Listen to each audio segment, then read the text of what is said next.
Greetings, my dear viewer. You're on the channel The Price of Cheating.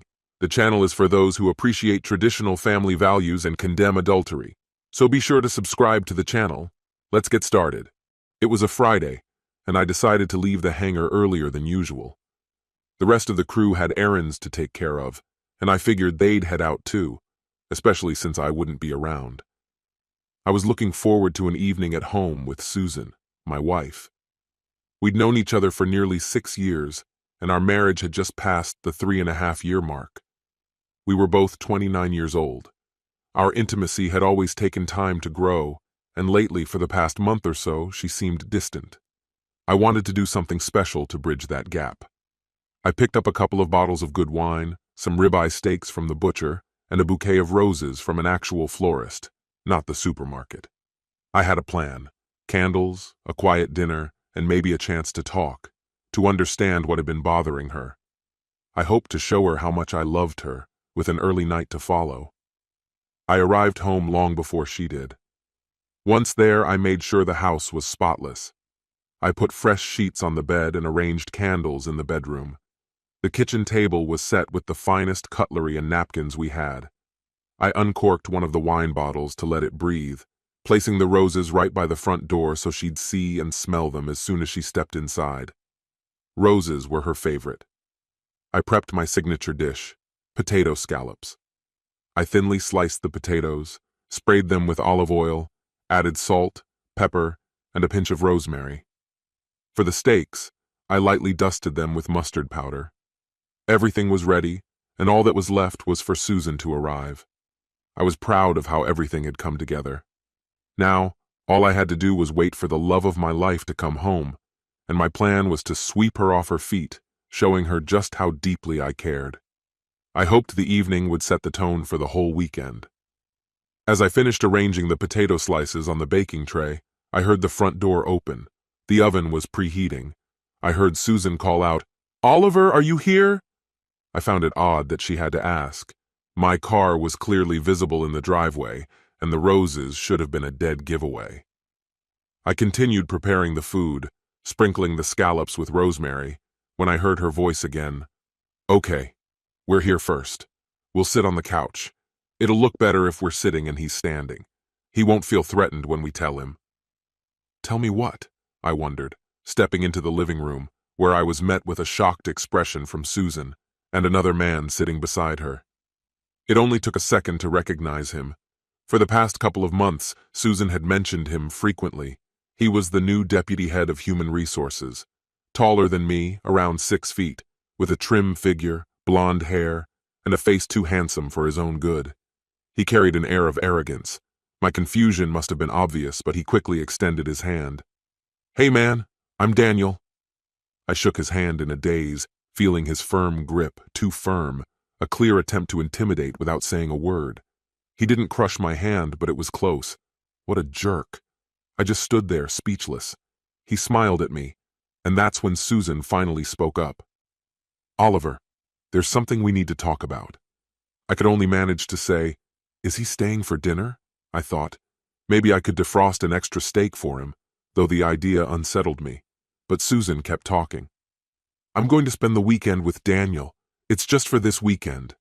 I hadn't seen that coming. "What?" I asked, barely processing her words. "No." Daniel stepped forward and his grin widened. "It's going to be great for you, man. I'll show her things you can only dream of." His arrogance was overwhelming. "She'll be better for you when she's back. It's just one weekend, and it won't happen again." No, this couldn't be happening.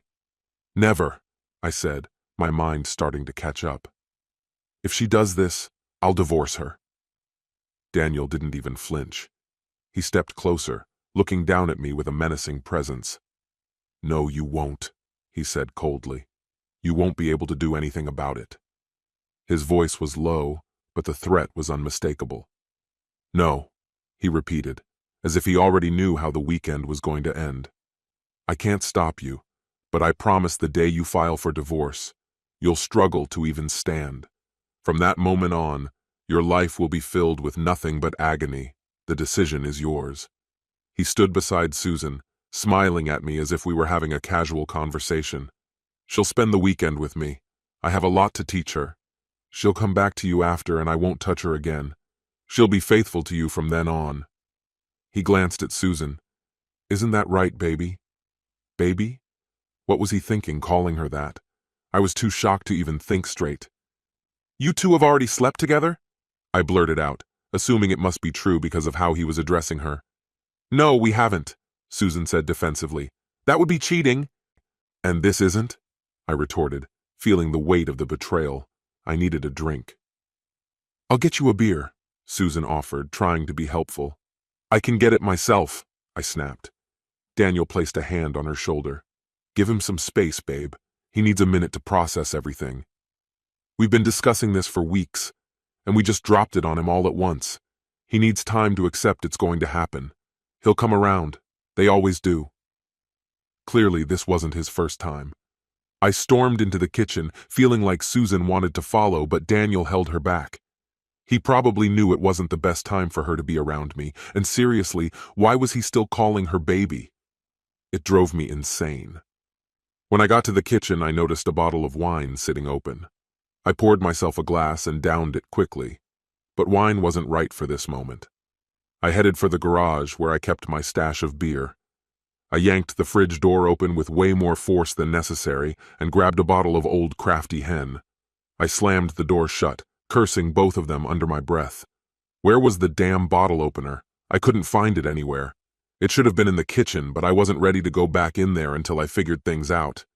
I resorted to a trick we used in the army, wedging the cap against a sharp edge of the workbench and slamming it off. It worked then, and it worked now. The cap flew off somewhere, but I didn't care where. As I started to cool down, I stood there for a moment, thinking things through. Then, an idea came to me. I walked to the far end of the garage, opened a cabinet, grabbed what I needed, and stuffed it into my back pocket.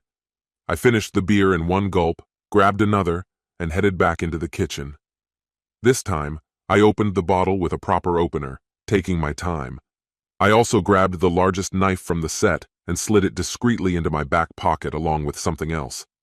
Not because I planned on using it, I wasn't about to go to jail, but it was part of the plan. I took a deep breath and headed back into the living room. The two of them were sitting on my couch, holding hands like nothing had happened. As soon as I stepped in, they let go and shifted away from each other. Good. The balance of power had subtly shifted in my favor. It was clear they were waiting for my next move. I took out my phone and casually placed it on the coffee table, making sure they noticed it was already recording. He rose to his feet, taking in the anger on my face, and spread his hands wide as if trying to calm things down. "Look, man, it's just for a single weekend. That's all," he said, his attempt at being casual only fueling my irritation. I didn't consider him a buddy, not even close. He glanced at my phone. "I see you're recording this. That's fine," he said without missing a beat. "But just know what happens if this makes it online. The pain you'll feel won't just be like breaking a bone. It'll be much worse. You get me? I'm recording this for my own protection, and weirdly enough for yours and hers too," I replied, my tone firm. "Don't even think about sending this anywhere. I'm the deputy chief of staff. Every complaint comes across my desk, and I've got friends in the right places who will tip me off if you try to pull something. It's not about what you know, it's who you know. You follow?" "I do," I said, meeting his eyes with seriousness. "But I've got a proposal on how we settle this." He just smirked at me. Typical, arrogant jerk. I motioned to my phone and said, "For the record, why don't you explain what you plan to do with my wife?" He puffed up, looking proud of himself, like a peacock ready to show off. "I'm taking your wife away for the weekend," he declared. "I'm going to give her a sexual experience like nothing she's ever had. She'll learn new ways to pleasure a man. When she comes back to you, she'll be much better prepared to satisfy you. But don't expect anything until at least next weekend," he added with a smug grin. "She'll be too sore to even walk straight." He chuckled at his own bravado, but I wasn't buying any of it. "And after that?" I pressed. "She'll come home to you after having the best sexual experience of her life, but she's promised me she'll stay faithful to you for the rest of her days. She'll bring you new skills that'll drive you crazy," he said, still smirking. I turned my attention to my wife. "Susan, is this really what you want?" I asked, my voice edged with disbelief. "Yes, Oliver," she replied softly. "It's just one weekend, and after that, I swear I'll be faithful." I glanced back at Daniel. "And if she breaks that promise? Just like she promised to be faithful when we got married. What then? Will you come back and threaten her the way you threatened me?" I challenged, sarcasm dripping from my words. "Or will she fall for the next guy who offers her something even better?" His face reddened. Clearly, no one had ever called him out like this before. "She promised me she'll stay loyal to you after this weekend," he muttered, less confidently now. "Right, and I'm supposed to believe that after everything," I said with a sneer. "You know what? I'll fight you for her." He stood there, a bit taller and broader than me, but all he did was flash that arrogant smile again. "Fine, if that's what you want, but let's get it over with now. I don't want to waste the weekend," he said, clearly underestimating me. "I agree," I replied. Susan, her face pale, covered her mouth with her hands like she always did when she was nervous. "Two men fighting over me? This is so thrilling," she whispered, her eyes lighting up briefly. I shot her a look and growled, "I'm not fighting for you. You're not worth that." Her expression changed, the glimmer fading from her eyes, replaced by a look of realization. "I'm fighting for my dignity," I continued. "If I win, you walk away. You never talk to her again, not at work, not anywhere. If you win, you get your weekend and I won't file for divorce. But there are rules." He still wore that arrogant expression, as if he'd already won. "All right, let's hear it then," he said. "First one to fall on their back loses. No blades, no weapons. Everything else goes. And when it's over, no cops involved, no matter what." I nodded in agreement. "Fine, no police. You carrying any knives?" he asked with a smug grin. Without a word, I reached into the waistband of my pants and pulled out a hefty 30-centimeter meat cleaver, placing it on the table between us. His eyes widened slightly, but he kept his composure. "What's next? You packing a gun too?" he asked, still with that grin. I gave him a knowing smile and produced a realistic-looking air pistol from behind my back, an exact replica of a combat pistol. I wasn't sure if he knew much about firearms, but the look on his face told me he believed it was real. His cockiness faltered, though he tried to keep up the act. "I'm gonna beat you senseless before I throw you down," he spat, the bravado slipping. "Give it your best shot, pal," I replied. "Just remember, no knives, no guns, no police, and anything else is fair game." Yeah, I got it," he snapped. "You're gonna pay for this, you little punk. I might just keep her for a week after I'm through." "If I win," I retorted, "at least I'll know I fought for my marriage. I won't hate myself every time I look in the mirror." Just then, Susan's expression shifted. She had seen this look in my eyes before and realized this wasn't going how she'd imagined. "No, stop," she begged suddenly. "I've changed my mind. Don't do this, Oliver. Please, Daniel, just leave." Her voice cracked with desperation. "I don't want this anymore." But I could tell she understood how much I liked having the upper hand now. I turned to her, my voice low and cold. "It's too late for that. You and him started this weeks ago, and I'm finishing it tonight, one way or another." "Get your phone," I ordered. "You're going to document this." She was in tears, but it was out of her control now. I pointed at Daniel, who stood by the kitchen door. "After you, Evan." He hesitated before walking through the kitchen and toward the back door. I grabbed a few of my billets, following closely behind. As soon as he stepped outside, I slammed my heel into his back, sending him crashing face first into the flower bed. He scrambled up, turning to me with fury in his eyes. I just smiled. "No rules, right?" I said. Not exactly true, but close enough. He was angry now. Good. That was exactly what I wanted. The shift in power was all mine. If he'd fallen on his back, it would have been a bonus, but I hadn't expected him to go down that easily. He swung at me with his right hand, but it was so slow, it might as well have been in slow motion.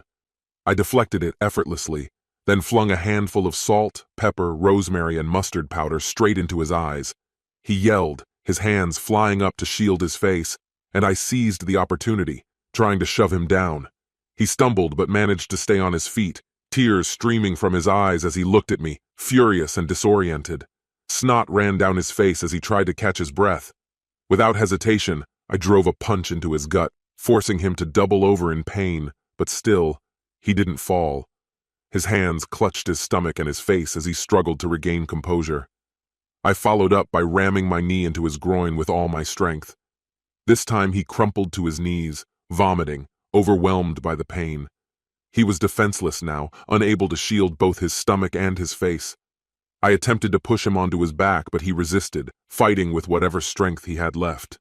Frustrated, I slapped him hard across the face. His body wavered, but even then, he didn't fully fall backward.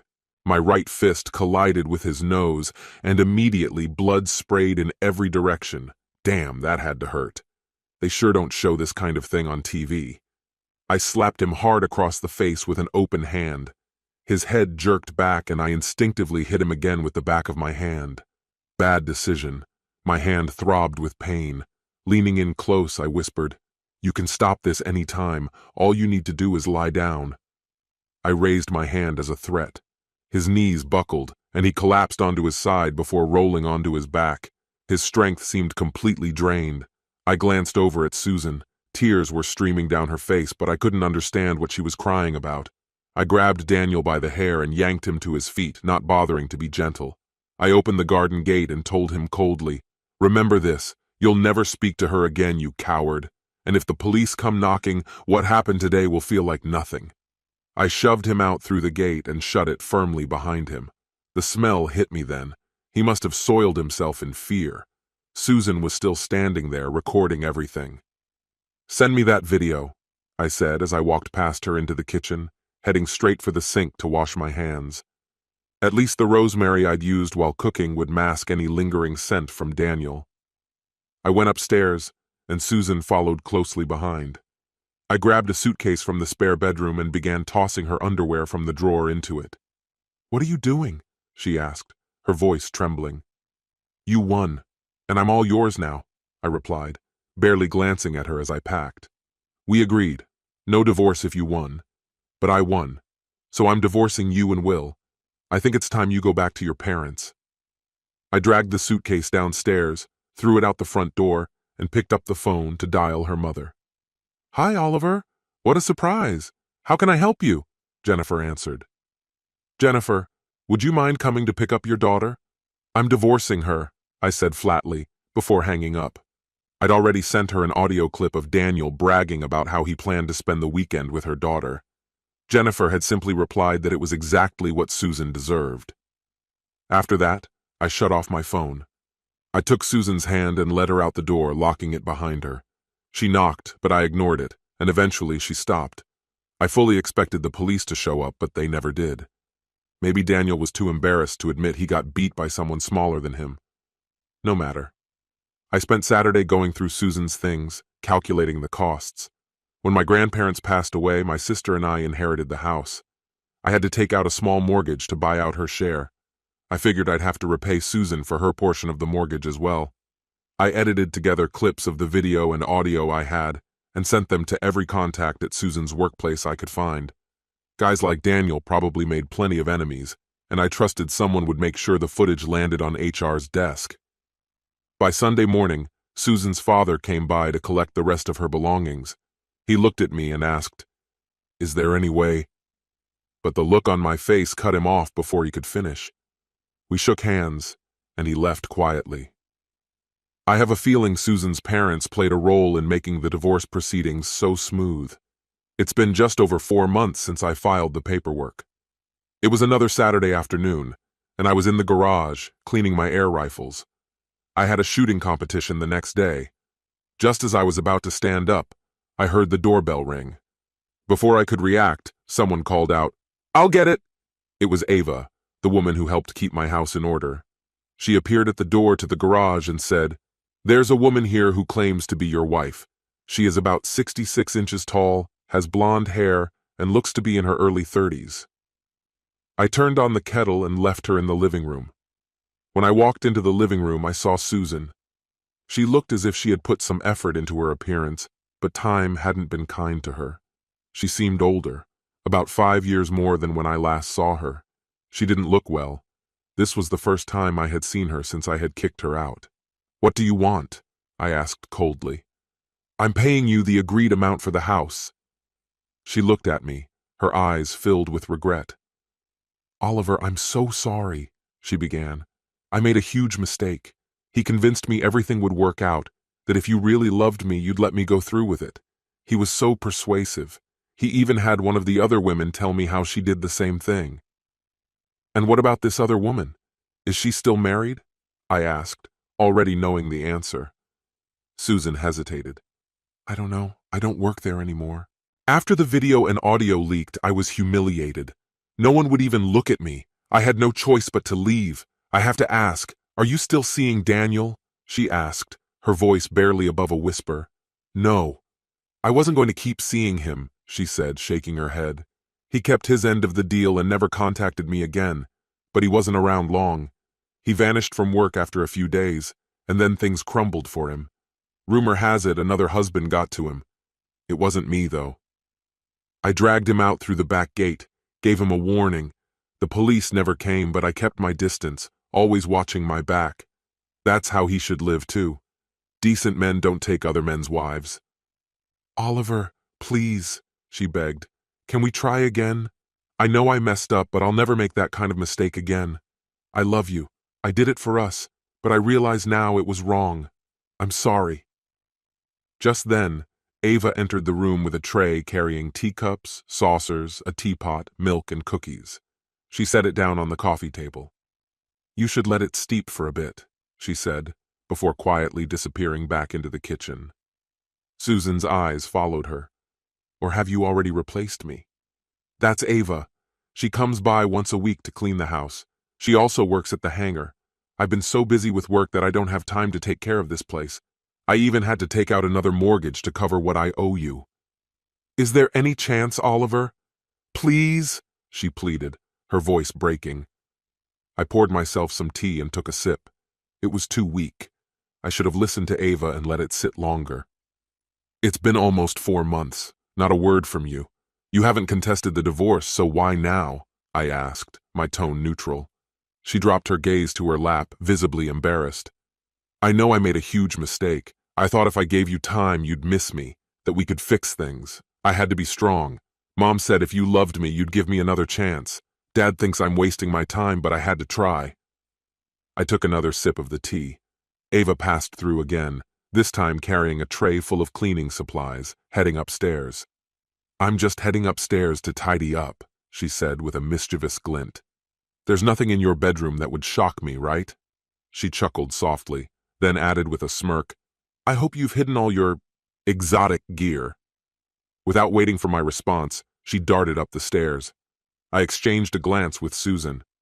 "She's just teasing, you know," I said, trying to downplay the situation. "We've never really ventured into anything like that. Maybe we should have at some point, but you never wanted to go beyond the ordinary, except with him." I paused, the words catching in my throat. "Even something like trying doggy style felt like a stretch for you." Susan looked at me, her expression unreadable. I didn't respond immediately, still reeling from the anger I felt. But I kept it together. "What did you think was going to happen?" I asked, my voice low but firm. "You threw me for a loop when you casually dropped that you wanted to spend the weekend with another man. You'd been plotting it for weeks, and you gave me 2 minutes to decide how I felt, even threatening to hurt me if I disagreed. You liked the idea of 2 men fighting over you, didn't you? You hoped your lover would win, that you'd have this wild weekend of passion, and then what? You thought we'd just go back to normal afterward, didn't you? But that would be the new normal for me, always second to him. I get it. You wanted the drama, but when you pulled out a knife and that air pistol, it was too much. That's when I realized I'd made a huge mistake, and Daniel never stood a chance. I couldn't bear the thought of you ending up in jail because I allowed this to happen. I'm sorry, Susan. I loved you with everything I had, but you destroyed that the moment you told me you wanted to be with him. In the past few weeks, you've been distant, sad even. I thought something was wrong, so I did what I could to make you smile. Now it's clear.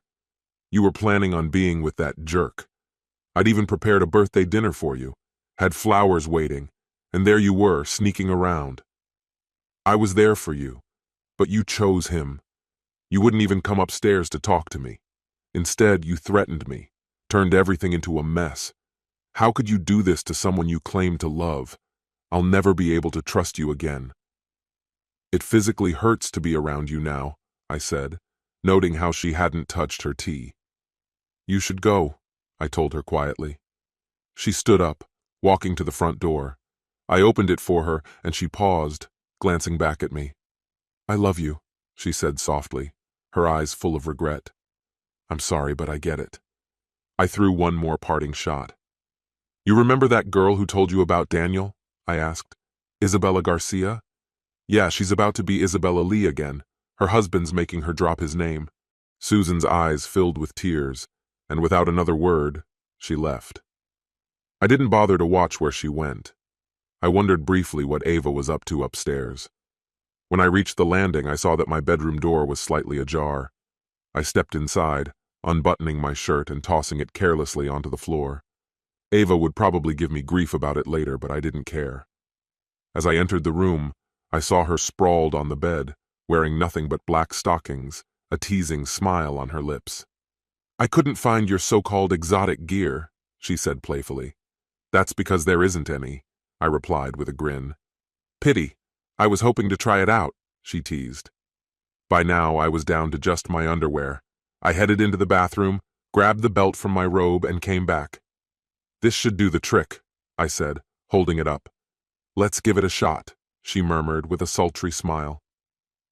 Nearly an hour later, Ava lay resting against my shoulder, one of her stocking-clad legs draped across mine. She tilted her head up to look at me. I should be thankful to Susan for pushing us together, she whispered.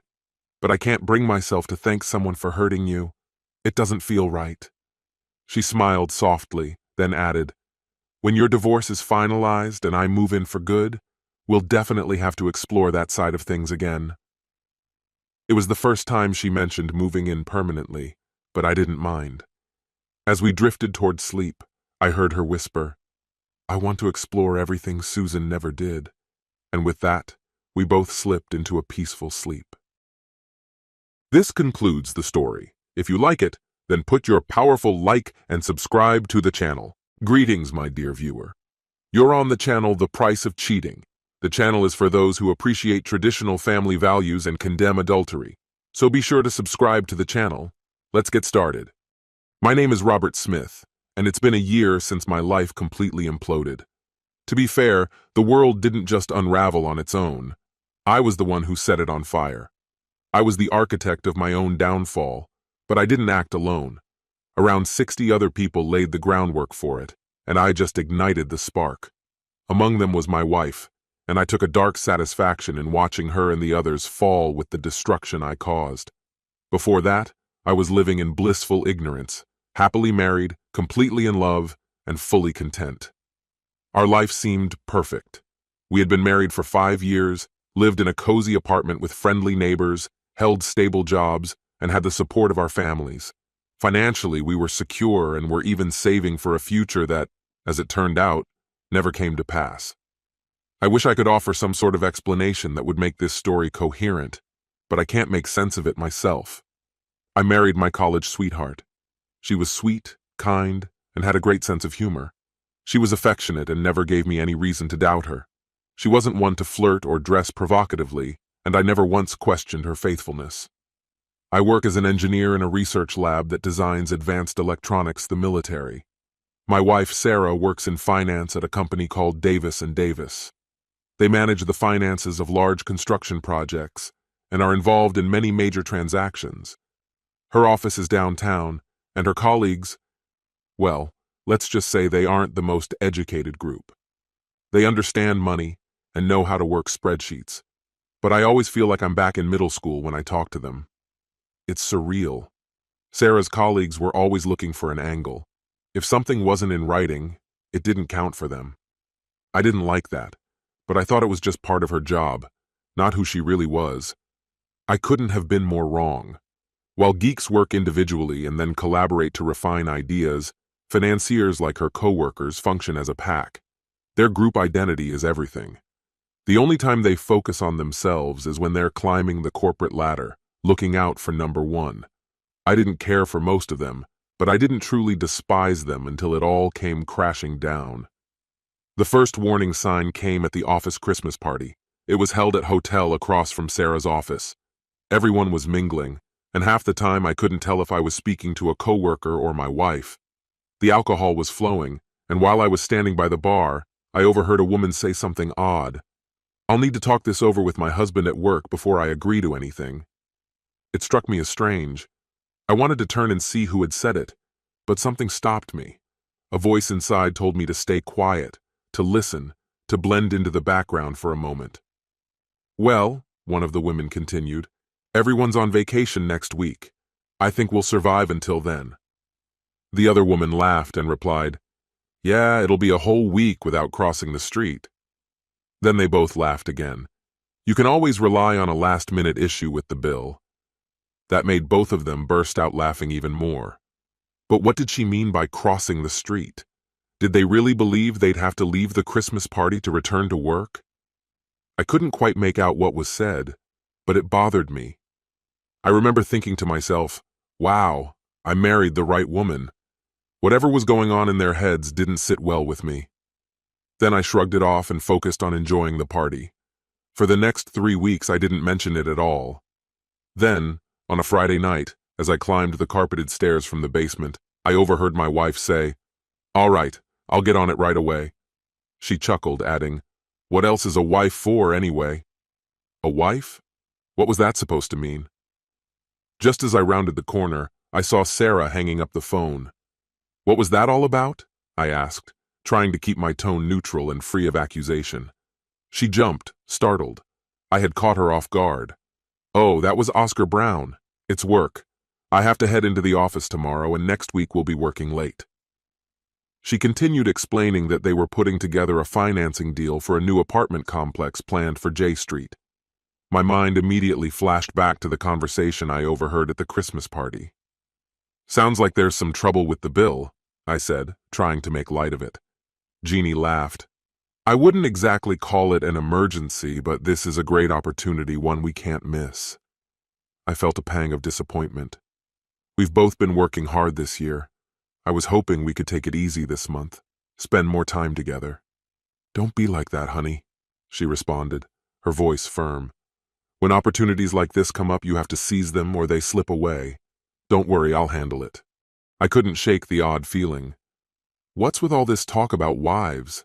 I thought I was your only husband. How many husbands have you had?" I joked, but there was a seriousness in my voice. Her face momentarily betrayed shock. She hadn't realized I had overheard her earlier. She quickly masked it with a smile. "Oh, don't be silly. You're the only one. That's just how we joke at the office. We spend so much time together on these projects that sometimes it feels like we see each other more than our actual partners. It's just a little inside joke, nothing more." Jeannie's response was light-hearted, but something about it felt evasive. She smiled, but I noticed her hands trembling slightly. "I'll head into work for a few hours tomorrow, and then we'll have the rest of the weekend together, okay?" she promised. The rest of Friday evening passed uneventfully. The next morning, she left for the office as if it were a regular workday, though she dressed casually, which was unusual. The rest of the weekend together didn't actually begin until after 7 p.m. on Saturday. Don't get me wrong, I understand deadlines and hard work. What I couldn't shake was the growing sense of secrecy. It felt like there were parts of our marriage I was only now beginning to notice, parts that had been hidden from me all along. As I waited for Sarah to return on that Saturday, I couldn't stop thinking about how I had always been open with her, constantly sharing stories from work. But I realized that she rarely, if ever, spoke about her job. It was as though she lived 2 separate lives, one at work and another at home. I hadn't realized until now how much she had compartmentalized her life, keeping that entire part of herself closed off from me. When she finally came home, she headed straight for the shower, while I started grilling steaks. I couldn't stop replaying that strange comment about being a wife in my head. Even if it was meant innocently, it made me uncomfortable. Two things from that Christmas party conversation kept echoing in my mind. The phrase, husband at work, and something about crossing the street, whether literally or figuratively. I couldn't help but recall that across from Sarah's office, there were two buildings. The first was a large medical practice, and the second was a Marriott hotel. At the Christmas party, I couldn't help but notice how familiar many of the guests seemed with the hotel. I tried to convince myself they likely went there for lunch or to meet with clients. However, my sour mood led my imagination down a different, more troubling path. That week, I decided I needed some distance from work, so I started eating lunch in my car. Conveniently, my car was parked just a block from my wife's office, with a clear view of the street leading to the Marriott. On Monday, around 11:45 a.m., I saw several couples, about 6 pairs, crossing the street and entering the hotel.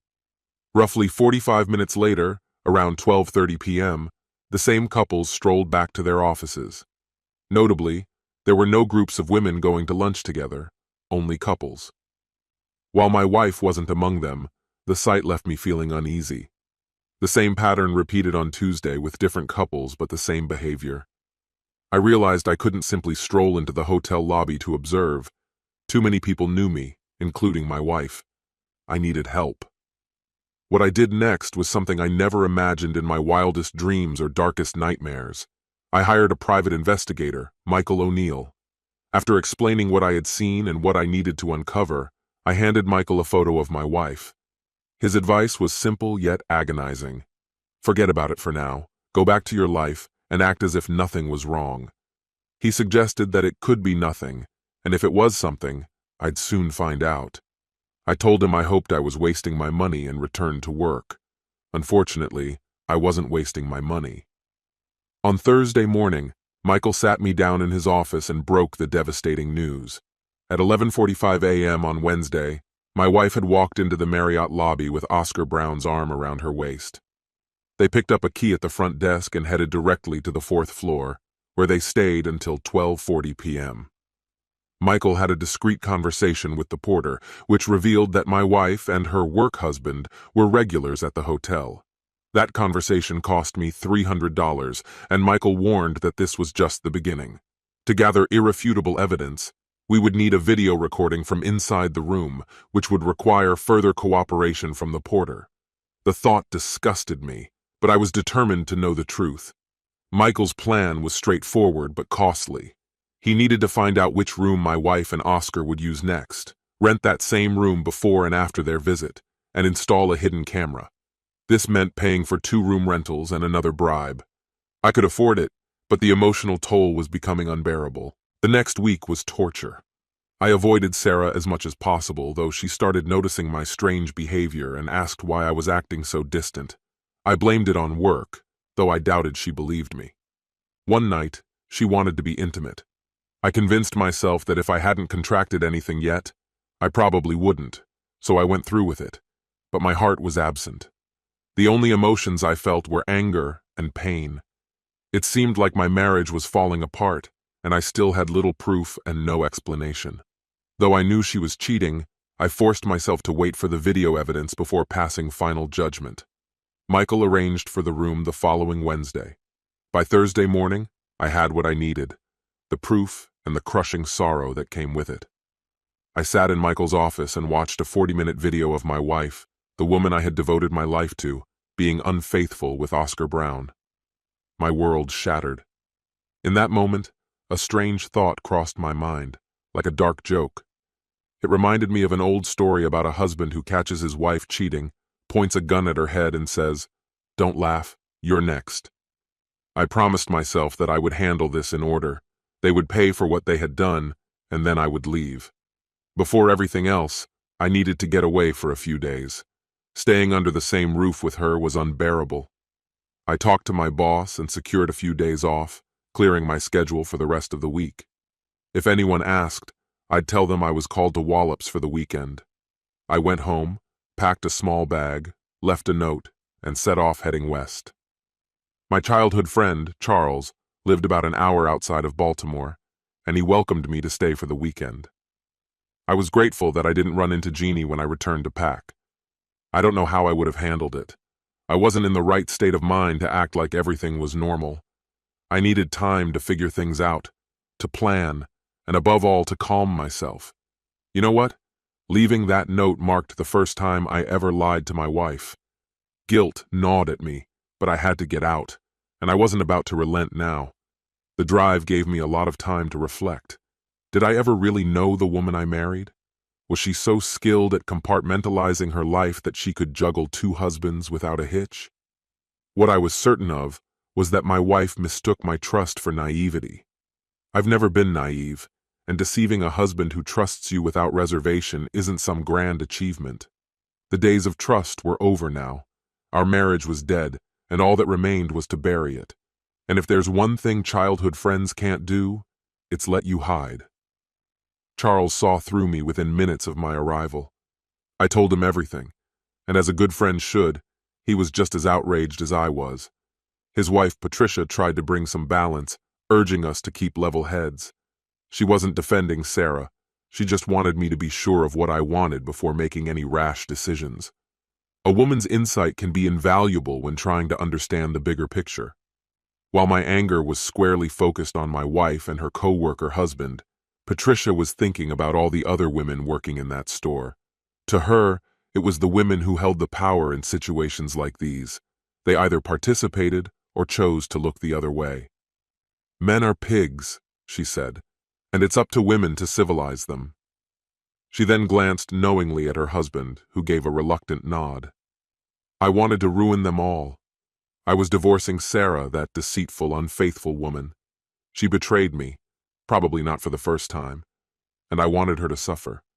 I wanted Oscar Brown to regret every moment of his involvement. I wanted to bring down every person who had a hand in this mess. Patricia tried to calm me. "Be sure you're ready for the fallout," she warned. "There might be more to this than you realize." She suggested there was a chance Sarah might be overwhelmed with remorse, that maybe she'd never repeat her actions. "You loved her enough to marry her. Are you ready to throw it all away? Think carefully." Then, I pulled out the video and played it for them. Oscar Brown was a mediocre guy, a paper pusher whose work dealt with finances. While I stayed late at the office, he was off dining at fancy restaurants. He wasn't anything special. For 40 agonizing minutes, we watched as my wife gave herself to him. It was excruciating. She smiled, even laughed, while I felt like I was crumbling inside. Brown wasn't extraordinary in any way, not physically, not emotionally. In fact, the majority of their interaction was dominated by mundane work talk. Even as they undressed, they discussed their current project. During their post-coital recovery, the next day's schedule was on the table, and then they went for round 2. When the video ended, silence filled the room. I turned to Patricia and asked, "How much longer do I need to think about this?" She simply shook her head, gave me a hug, and went to prepare dinner. Charles, despite being a lawyer now, was still my friend. And I suppose that's why I forgave him for all the tough advice he'd give me. His wife taught middle school science, and both of them possessed highly analytical minds. Throughout the weekend, we had numerous conversations, and with their input, I crafted a strategy. Afterward, I called Michael to explain my plan. It would involve some financial investment, but if I exercised patience, it would eventually succeed. We made the decision to split my wife's office into 2 distinct groups. One group included management and those who worked closely with Jeannie. This first group comprised about 10 people, including their spouses. My goal was to completely ruin them, not just harm them, but obliterate their reputations. The rest of the employees would feel the pressure, but I wasn't going to drain my entire savings to take them down. Michael installed cameras in the offices of the executives and others we were targeting. For the rest of us, we filmed ourselves entering and exiting the lobby. When the time came to file for divorce, I planned to sue the company and share the incriminating evidence with the spouses of the employees. I spent much of that weekend wondering if I had ignored the warning signs. Surely there must have been clues. She never seemed distant or unloving. She was always supportive when I discussed my work. Could she have truly lived a double life without any guilt? Was she a sociopath?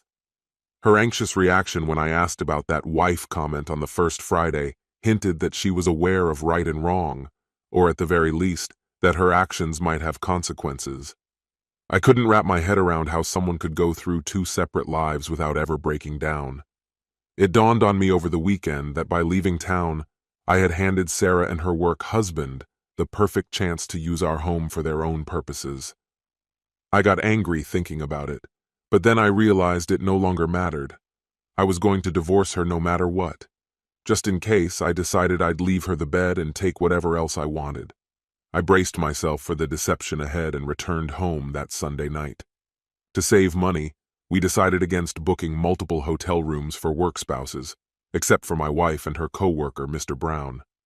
This helped keep costs low, and Michael's team only allocated 2 hours per day for surveillance. When it came to Sarah, I needed undeniable proof to shut down any potential "it only happened once" claims. It took just 2 weeks to gather the evidence I needed. Those weeks were excruciating. Some might say that one instance should have been enough, and perhaps it was, but I wanted vengeance on the entire office, especially on those who knew about my wife's infidelity and kept silent. That required a bit more time. Most of the spouses involved in workplace affairs seemed to slip away once a week. Some were more frequent, while others less so. We didn't catch everyone, but we caught enough. Sarah and her work husband met every Wednesday. I tried working late, but it wasn't enough to distract me from the pain. On Thursday, I orchestrated another emergency trip to Wallops, though I actually stayed at a hotel near work that night.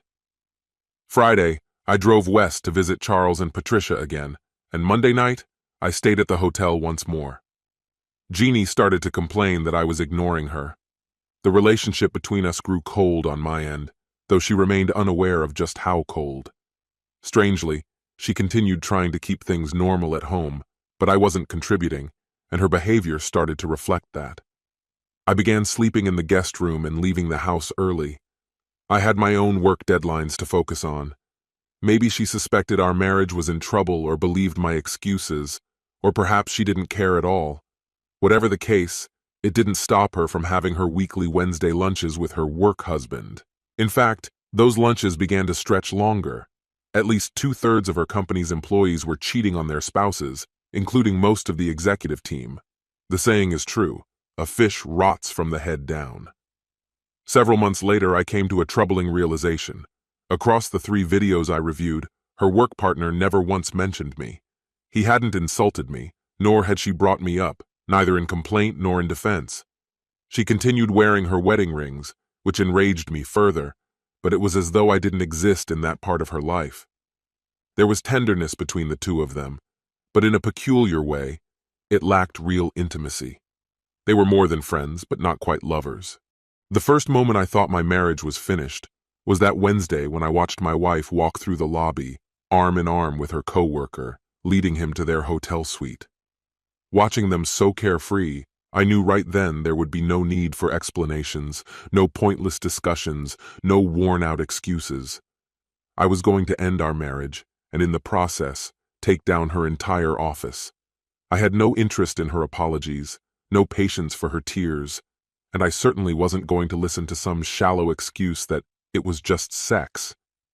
After all, 3 dates, actually 4, would erase any illusion that her love was still mine. My attorney quickly drew up the necessary papers, and Michael took care of everything else. By 10 a.m. on Monday, a bailiff entered the Davis & Davis office and handed the documents directly to Sarah and her lover, Oscar Brown, at their desks. Then he went into the CEO's office and served the company itself. Looking back, there's a strange irony to it all.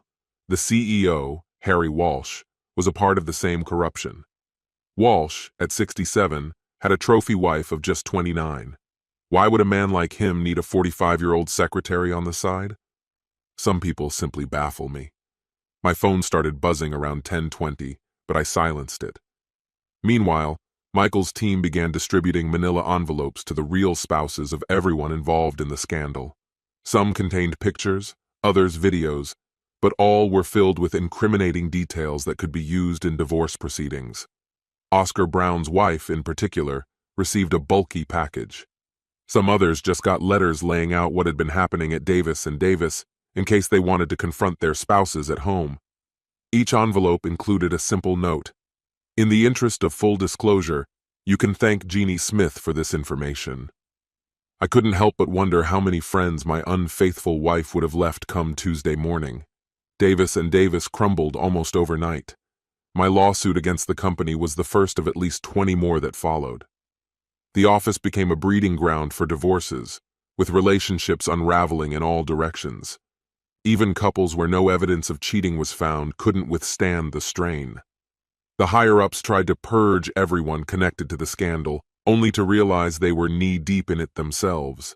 The few who remained untainted fled quickly, desperate to salvage their reputations.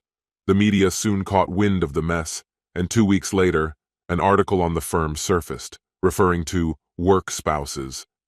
I can't help but think it came from some clueless husband who couldn't grasp how corporate life really worked. Business spiraled after that, and the office shut down within 2 months. The building sat vacant for nearly a year. Eventually, Sarah and I met at my lawyer's office. She cried, a lot. After weeks of frantic messages, anger, denial, bargaining, pleading, she finally admitted her part in it all. She claimed she got swept up in the thrill of the high-finance lifestyle. How sex with a colleague was tied to finance, I have no idea, but it seemed to be woven into the culture. Her remorse was short-lived. Soon enough, she was trying to shift the blame onto me, saying I had failed to communicate my issues with her. My fault? Absolutely not. You shouldn't have to remind your spouse not to sleep with their coworker. You certainly shouldn't have to remind them not to get a work husband in the first place. I never fully grasped why Sarah cheated, and she never truly explained it. All I knew was that the woman I thought I knew, sharp, driven, honest, had become someone entirely different. She'd become deceitful, sneaky, living by the belief that what I didn't know couldn't hurt me. Michael told me that she and Oscar only met on Wednesdays, during lunch breaks. Oddly, my being away over the weekends wasn't used as an excuse for them to meet. She seemed to have created her own warped version of dual loyalty, one that allowed for infidelity, but with specific limits. Michael speculated it was some sort of twisted team bonding exercise. The Davis and Davis culture fostered a loyalty that, bizarrely, expressed itself through sleeping with coworkers. Each affair seemed to be confined to one partner, the person they worked most closely with. They believed they were smarter than the rest of us, more capable somehow. Whether this secretive dynamic led to greater risk-taking or just a bizarre social contract, I'll never know. I wish I could say I stopped caring about it, but I never did. I never stopped caring about the marriage I had with Sarah or the chain of events that led to its collapse. I could have spent the rest of my life trying to make sense of these people and their twisted logic. But instead, I chose to walk away. I sought vengeance, but the outcome was far from what I anticipated. I triumphed in court, but the company's funds were depleted, and Oscar Brown nearly lost everything in his divorce.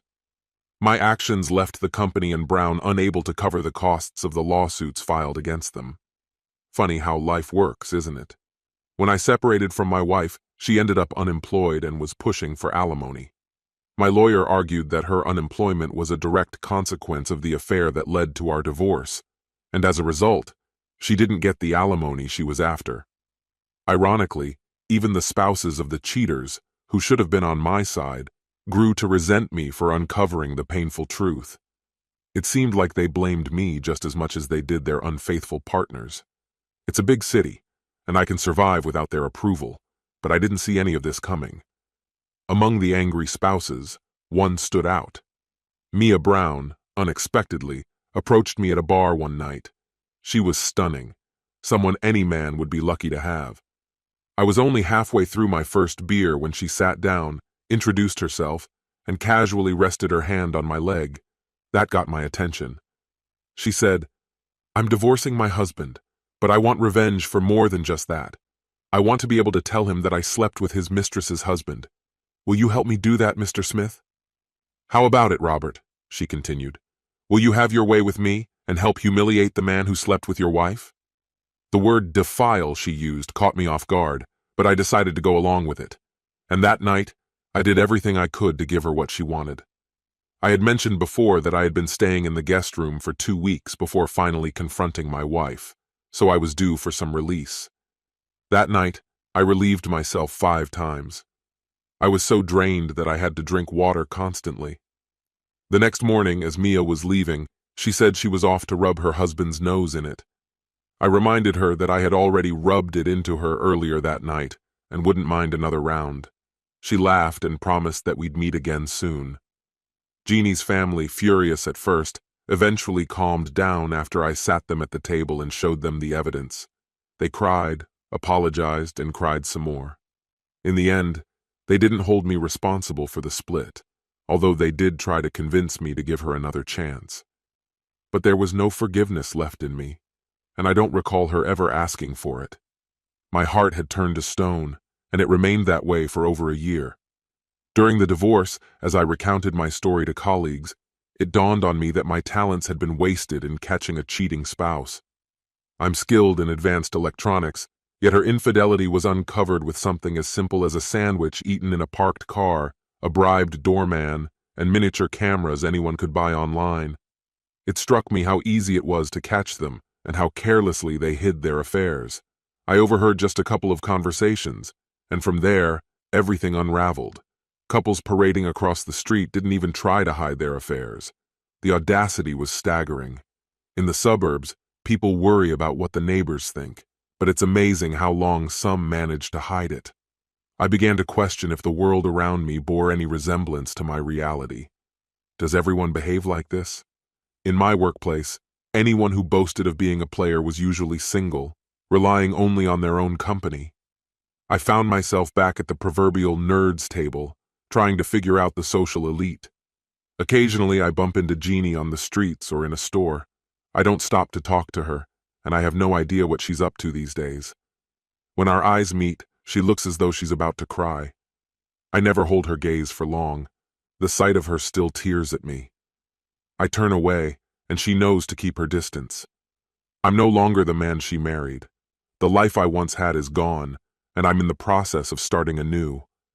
As I said, I lit the match and watched everything explode, but I didn't expect the debris to shred my own heart. This concludes the story. If you like it, then put your powerful like and subscribe to the channel.